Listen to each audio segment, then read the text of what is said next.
এই হলো আমার টাকলু মাথা। চুলের বিষয়টা হচ্ছে আমার চুলে প্রচুর পরিমাণ প্রসাধনী ইউজ করেছি। প্রসাধনী ইউজ করাতে আমার চুলগুলো আসলে ড্যামেজ হয়ে গেছে। আপনাদেরকে আসলে না দেখলে বুঝবেন না। এই হলো আমার টাকলু মাথা।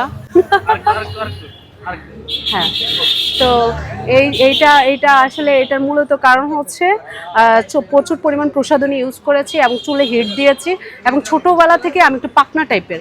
আম্মুর অনেক বকা খাইছি, মায়ের খাইছি এই চুলের জন্য। আমার চুল কিন্তু অনেক লম্বা ছিল, চুলের পিকও আমি দিব, অনেক চুল লম্বা ছিল। তো আমি নিজের হাতে নিজের চুল ধ্বংস করছি, সো অনেক প্রসাধনী ইউজ করে। এবং আমি সবাইকে বলতে চাই যারা মেয়েরা আছে তাদেরকে, মানে আমার এটাতে যদি তাদের হচ্ছে মানে কি বলবো, তারা আমার এটা দেখে তাদের শিক্ষা হবে, তারাও এই পথে যাবে না। তো তাদেরকে আমি বলবো যে হচ্ছে আমার মতো ভুল কাজ করবেন না। না হলে হচ্ছে আমার স্কাল্পে অব্দি প্রবলেম হয়ে গেছে, প্রচুর পরিমাণ খুশকি হয়েছে, অনেক কিছু ইউজ করেছি, দামি দামি ব্র্যান্ডের মানে শ্যাম্পু বলেন শুরু হতে এভরিথিং সব কিছু আমি ইউজ করেছি, কিন্তু আমি কোনো ফলাফল পাইনি। ইভেন 1.5 মাস আগেই হচ্ছে আমি আবার বোটক্স করেছি 7,500 টাকা দিয়ে, সেটাতে বলছে একটা সমাধান আসবে, সেটাও হলো না।